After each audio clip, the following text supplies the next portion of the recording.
Bienvenidos a un nuevo vídeo sobre el sistema nervioso. Vamos a comenzar aquí una serie de vídeos en los que vamos a ver los órganos de los sentidos. Y vamos a comenzar con el sentido de la vista. Iremos viendo la localización de los ojos, así como su anatomía, tanto la macroscópica como la microscópica. En este sentido nos vamos a centrar un poco en los fotorreceptores, cómo se captan las señales lumínicas, cómo se produce la transducción hacia las neuronas que van a formar el nervio óptico y cómo llevan esta señal hacia el córtex visual que está localizado en el lóbulo occipital, en donde se van a procesar estas señales para percibir las imágenes. Comenzamos. El sentido de la vista. El sentido de la vista, como digo, es el que nos va a permitir captar imágenes. Para ello vamos a tener, por un lado, los ojos, que son los órganos receptores, los que van a recibir las señales lumínicas y van a producir la transducción hacia los nervios. La señal que va a captar es la luz visible. Se transduce en una parte del ojo que es la retina. El nervio que va a estar implicado es el par craneal 2, que es el nervio óptico. Y quien va a interpretar, a procesar estas señales que proceden del ojo va a ser el córtex visual localizado en el lóbulo occipital. En esta imagen que tenemos a la derecha vemos representado el esquema de los diferentes componentes de la visión. Por un lado, cada uno de los ojos que tiene un campo visual en 2D, el ojo izquierdo y el ojo derecho, con una zona en que coincide el campo visual de ambos y en donde vamos a procesar la visión estereoscópica, la visión en 3D. Los ojos van a captar esas señales y a través de los nervios ópticos la van a trasladar hacia la parte posterior del encéfalo, hacia la parte posterior del cerebro, en donde se encuentra el córtex visual en los lóbulos occipitales. Los ojos están localizados en las órbitas, dos huecos localizados en la parte superior de la cara, a ambos lados de la línea media, y que están formadas por los huesos tanto del cráneo como de la propia cara. En el fondo de las órbitas se encuentra un orificio por donde va a penetrar hacia el cerebro el nervio óptico. Vamos a fijarnos en esta imagen para ver las diferentes estructuras que vemos en el ojo. Van a estar protegidos en la parte superior y en la parte inferior por los párpados. A su vez, los párpados van a tener unos pelos, las pestañas, cuya función también va a ser proteger a los ojos de que penetre polvo o células muertas que descienden de la propia cara. Además, los párpados también van a tener una función de lubrificación, porque justo por encima de los párpados, en la parte externa, se van a localizar las glándulas lacrimales. Estas glándulas lacrimales van a producir las lágrimas, un fluido que va a servir no solo para lubricar el ojo, sino también para suministrarle a la córnea los nutrientes que necesita para subsistir. Los párpados se van a cerrar secuencialmente con una determinada frecuencia que va a venir determinada fundamentalmente por la sequedad de la córnea y de la conjuntiva. A su vez, estas lágrimas se van a recoger en la parte interna del ojo por un conducto, el conducto lacrimal, que va a ir hacia un saco en donde se van a acumular las lágrimas y que van a ir vertiendo poquito a poco hacia el interior de las fosas nasales. Dentro de la órbita, los ojos van a mantener una posición más o menos fija. No obstante, van a tener una cierta movilidad que va a permitir que pueda dirigirse la vista en todas las posiciones del espacio gracias a la presencia de 6 músculos, tal y como vemos en esta imagen que ampliamos ahora. En la parte superior se encuentra el recto superior, que va a permitir girar el ojo hacia arriba y por tanto mirar hacia la parte alta. En la parte inferior, el recto inferior, cuya contracción va a rotar el ojo hacia abajo, lo que nos permite mirar hacia la parte inferior. En la parte externa, el recto externo, que nos permite mirar con uno u otro ojo hacia el exterior, hacia el lateral.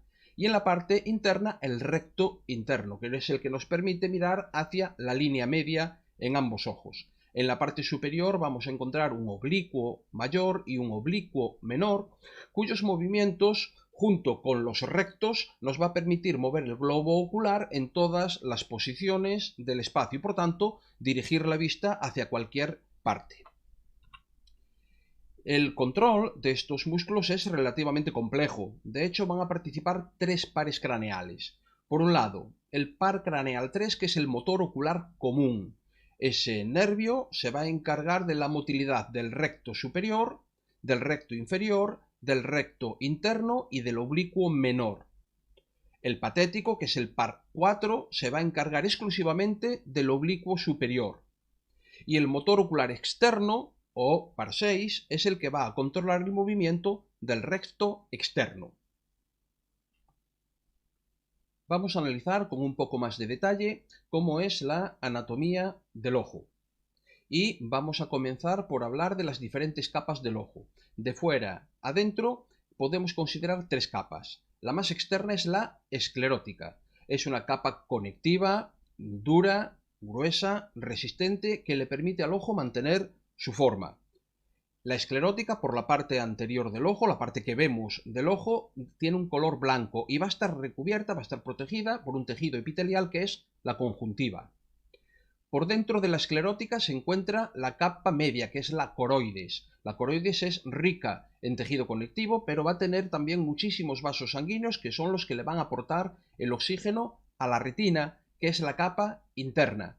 En esta capa es donde se van a localizar las células que van a actuar como fotorreceptoras, unas neuronas específicas en cuyo interior va a haber determinados pigmentos que van a reaccionar ante la luz visible.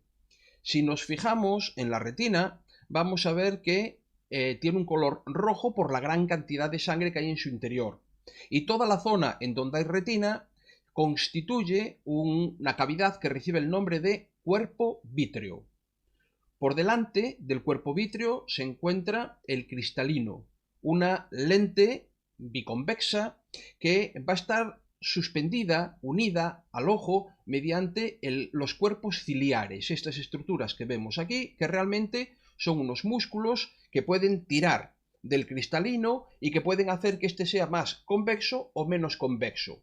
La función del cristalino va a ser que los rayos luminosos, las ondas luminosas que penetran en el interior del ojo y que van a impactar en la retina, que converjan más o menos. De hecho, esta lente va a actuar en el proceso de acomodación de la vista y nos va a permitir ajustar la vista a lo lejos o a lo cerca para ver correctamente. De hecho, uno de los problemas que se produce al cumplir años es que estos músculos se vuelven cada vez más rígidos, funcionan peor y entonces cuesta que se produzca el movimiento del cristalino y por tanto la acomodación a la visión cercana. Y eso hace que con la edad perdamos vista de cerca, lo que se denomina presbicia. Por delante de cristalino nos vamos a encontrar con dos cámaras. La primera es la cámara posterior. En la cámara posterior, como veremos más adelante, se va a formar el humor acuoso y va a estar limitada por delante por otro músculo que es el iris. El iris es un músculo circular que se puede abrir o cerrar dependiendo de cómo sea su grado de contracción. Va a actuar sobre él el sistema nervioso simpático y parasimpático, que va a permitir que se abra para que penetre más cantidad de luz en el cuerpo vítreo, o bien se cierre para que entre menos cantidad de luz. Va a dejar un orificio en el medio que es la pupila. Por delante del iris nos encontramos con otra cámara que es la cámara anterior. Y esta cámara anterior limita por la parte anterior con la córnea. Si observamos con una luz potente a través de la pupila, vamos a ver la parte del fondo del ojo que se corresponde con la parte posterior de la retina, que es esta imagen que vemos aquí a la derecha y que vamos a ampliar un poco.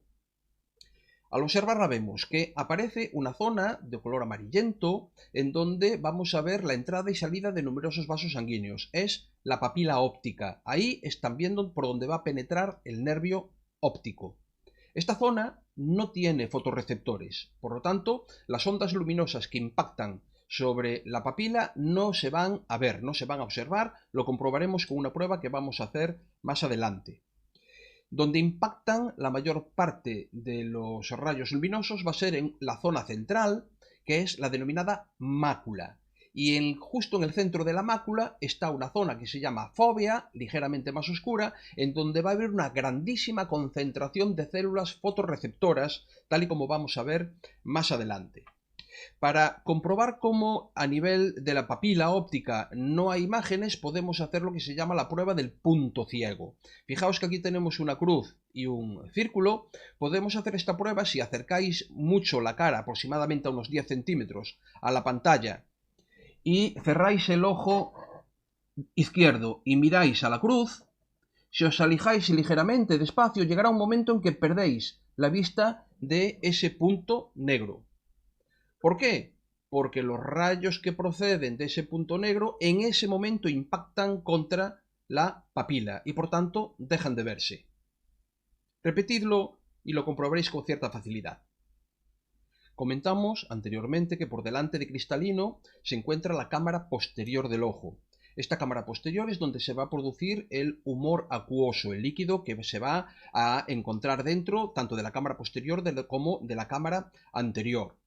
Pues bien, el humor acuoso se va a producir en el denominado cuerpo ciliar, que está, como decimos, en la cámara posterior. Por lo tanto, está por detrás del iris, que está representado aquí. Ahí en el cuerpo ciliar es donde se va a producir el humor acuoso. Este humor acuoso va a circular por la cámara posterior, va a pasar por la pupila y dentro de la cámara anterior se va a dirigir hacia la parte externa, en donde se encuentra un tejido que recibe el nombre de trabécula. Es un tejido óseo, esponjoso, que es capaz de absorber todo este humor acuoso y lo va a dirigir hacia un pequeño canal que hay dentro del hueso que se llama el canal de Schlemm. Este canal va a drenar todo ese líquido en una vena y por tanto va a penetrar dentro de la circulación sanguínea. ¿Por qué es importante el humor acuoso? Porque si se produce una obstrucción dentro del canal de Schlemm y por tanto no se drena este humor acuoso, se va a acumular dentro de la cámara posterior y dentro de la cámara anterior y va a aumentar la presión. Ese aumento de presión es lo que denominamos glaucoma. El aumento de presión va a hacer que el cristalino se desplace hacia atrás por el empuje que le produce el humor acuoso y va a comprimir el cuerpo vítreo, va a comprimir el humor vítreo que está en la cámara vítrea y eso puede llegar a dañar el nervio óptico y producir ceguera. Por tanto, es importante detectar el aumento de la presión intraocular porque la consecuencia grave es la pérdida del sentido de la vista. En cuanto a la retina, es sin duda la capa más importante desde el punto de vista funcional en el ojo, porque en ella es donde se van a localizar las neuronas que van a actuar como receptoras de las señales luminosas. Son células especializadas que van a captar radiaciones electromagnéticas, concretamente la parte de la luz visible, que tiene una longitud de onda que varía entre los 380 y los 750 nanómetros aproximadamente. Si nos fijamos en esta imagen de la derecha, está representada aquí toda la gama de las radiaciones electromagnéticas. Son ondas luminosas, se llama teoría ondulatoria, es decir, son fotones luminosos que no viajan por el espacio de forma recta, sino que van formando una onda. Esta onda va a tener una determinada frecuencia y una determinada amplitud. La frecuencia va a producir un aumento, una distancia entre los picos de las ondas. A esta distancia es lo que llamamos la longitud de la onda. Y por tanto vamos a tener algunas radiaciones electromagnéticas con una longitud de onda muy corta y vamos a tener una longitud de onda, como vemos aquí a la derecha, unas radiaciones con una longitud de onda muy larga. Bueno, pues esa longitud de onda se mide en nanómetros. Por tanto, hay longitudes de onda muy cortas, como los rayos gamma, y hay longitudes de onda muy largas, como las ondas de radio, los radares o los microondas.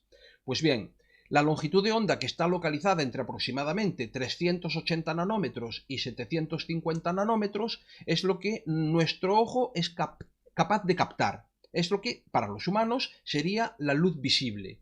Las ondas, las longitudes de onda más cortas, cercanas a los 400 nanómetros, serían los colores azules. Lo que esté por debajo es la luz ultravioleta, mientras que las longitudes de onda más largas, en el caso de la luz visible de 750 nanómetros, sería el color rojo. Lo que esté más allá del rojo sería el infrarrojo.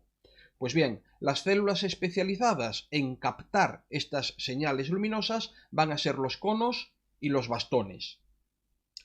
En realidad, la retina va a tener varias capas, son hasta 10 capas. Nosotros nos vamos a centrar aquí en el estudio de 4 capas, nada más, porque no es nuestro interés estudiar las 10 al nivel en el que nos encontramos. La capa más externa, la que está más próxima a la coroides, es el denominado epitelio pigmentado.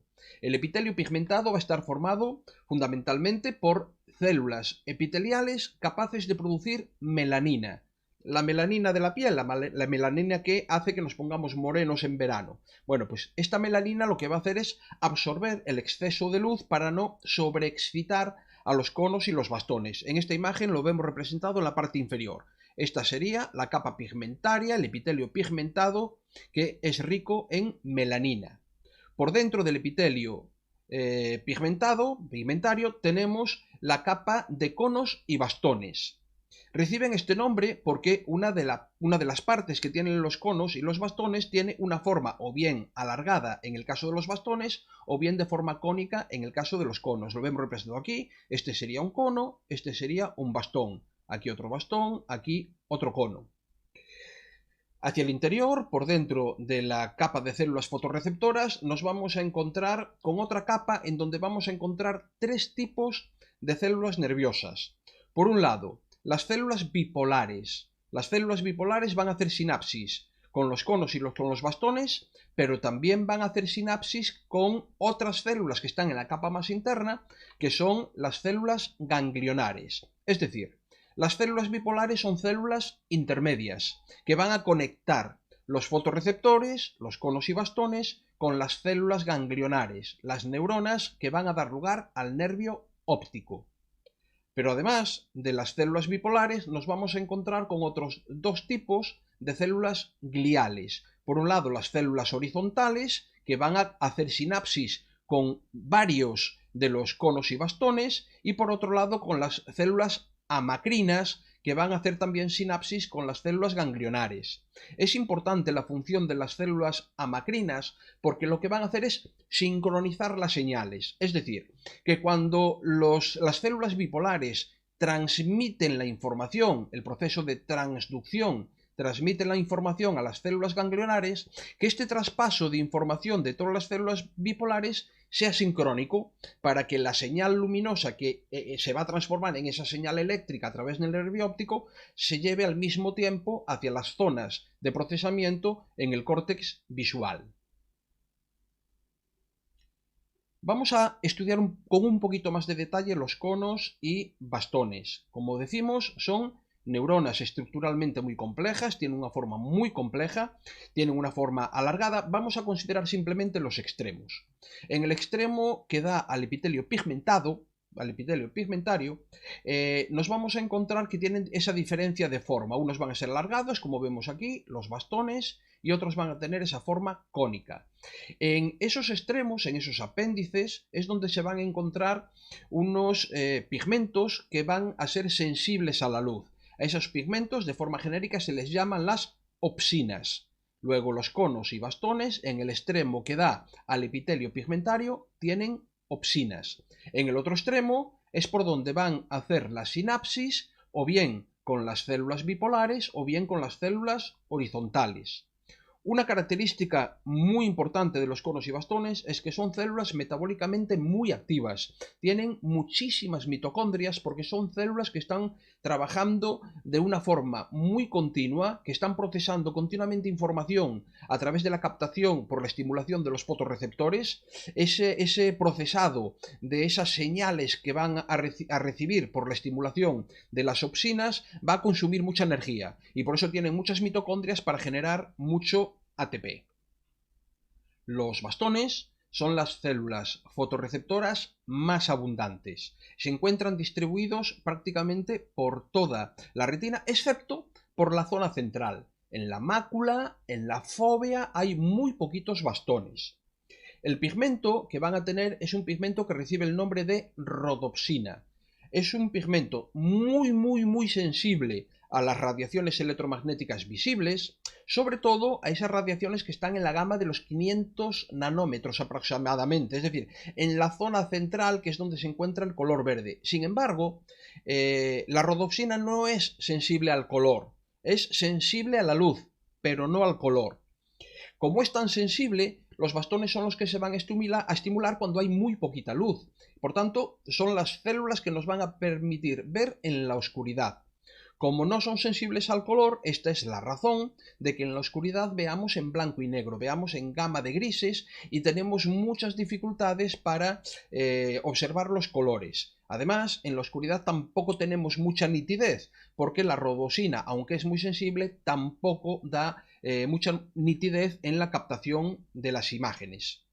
Aquí vemos en esta imagen de la derecha cómo se produce la estimulación. Entran rayos luminosos, atraviesan la córnea, atraviesan el cristalino después de pasar por la pupila y el cristalino los va a concentrar para que alcancen justo la fóvea que está en este punto. Como veis, aquí estaría la papila lateralizada, mientras que en el centro está la fóvea. Como decimos, aquí hay muy poquitos bastones. Los bastones van a estar distribuidos por la parte más lateral de la retina y por tanto una visión más lateral. Esto también favorece que por la noche seamos capaces de ver más bien por los laterales del ojo. Si fijamos la vista en una zona frontal, vamos a tener dificultades para ver. En cambio, por los laterales vamos a ver bastante bien. En cuanto a los conos, van a ser mucho menos numerosos que los bastones y se van a encontrar localizados fundamentalmente en la zona central de la retina, en la mácula y sobre todo en la fóvea, en donde hay una gran concentración de conos. Vamos a tener tres tipos de conos en los que va a variar el pigmento que va a actuar como fotorreceptor. Y así vamos a distinguir, como vemos en el texto, conos de tipo L, conos de tipo M y conos de tipo S. Lo podéis recordar por similitud con las tallas de ropa. La talla L es la más grande, la talla M es la mediana y la talla S es la más pequeña. Pues bien, los conos de tipo L van a tener como pigmento la eritropsina, que se va a estimular con longitudes de onda más largas, de ahí lo de la talla L, cerca de los 700-750 nanómetros, que se corresponde con el color rojo. Los conos de tipo M tienen cloropsina, que se estimula con longitudes de onda media, aproximadamente los 500 nanómetros, que se corresponde con el color verde. Y los conos de tipo S tienen cianopsina, que se estimula con longitudes de onda más corta, aproximadamente los 300-380 nanómetros, que se corresponde con el color azul. Si os fijáis en la imagen de la derecha, tenemos representados esos tres colores, el rojo, el verde y el azul, que constituyen lo que se llama el sistema RGB. La combinación de estos colores primarios, que se llaman colores aditivos, conforma todos los demás colores. Con estos tres colores, el rojo, el verde y el azul, por la combinación en mayor o menor cantidad de cada uno de ellos, podemos obtener todos los demás colores. Y así es como nuestro cerebro va a interpretar los diferentes colores que hay en el espectro visible. Vamos a hablar ahora con un poquito más de detalle sobre el campo visual.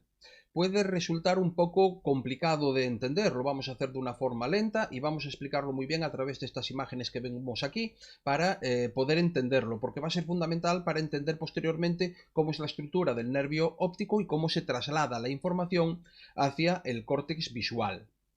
Para ello tendremos que centrarnos en la distribución de las células ganglionares, que son las neuronas que realmente van a formar el nervio óptico. Esas células ganglionares que reciben la información de las células bipolares, sus axones, van a constituir el nervio óptico. Pues bien, si nos fijamos en esta imagen, lo que vamos a ver es que en cada uno de los ojos, en este caso el ojo izquierdo, las células ganglionares que se encuentran en la parte más próxima al hueso temporal, es decir, la parte de la retina más exterior, más lateral, van a formar un fascículo.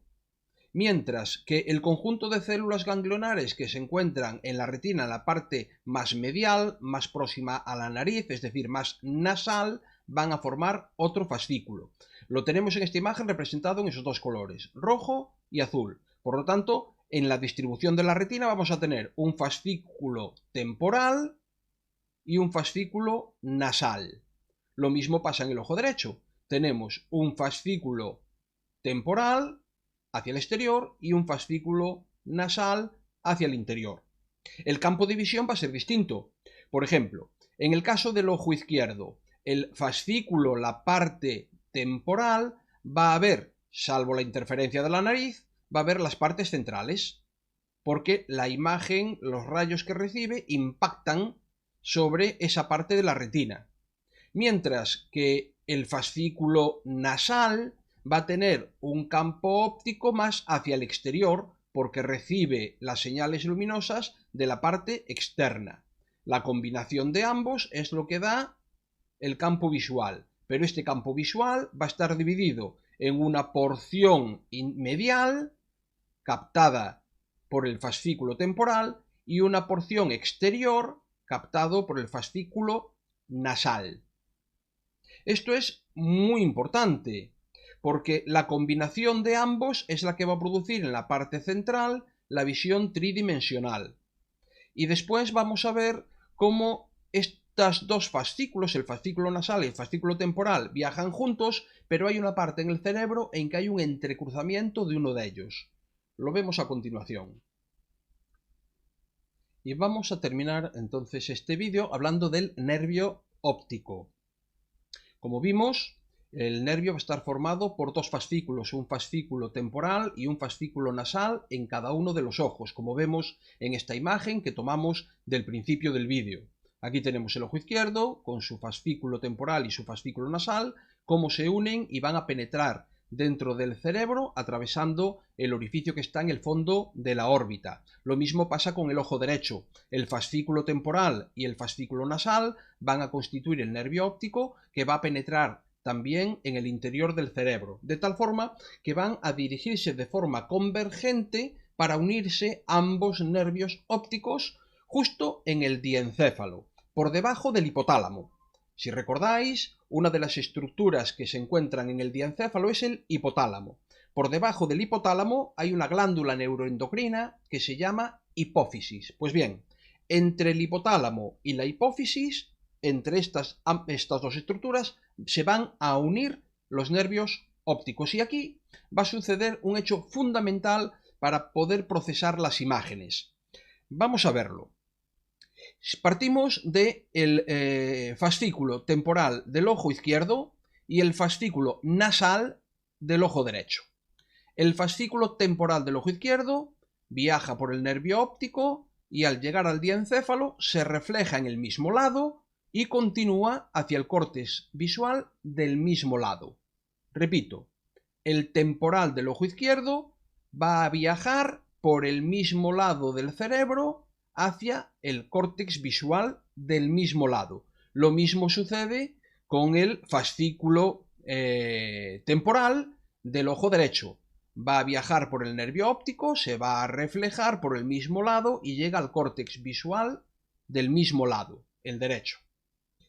Con el fascículo nasal, lo que va a suceder es que al llegar al diencéfalo, justo por debajo del hipotálamo, se va a cruzar. El fascículo nasal del ojo derecho va a pasar al lado izquierdo y el fascículo nasal del ojo izquierdo va a pasar al lado derecho.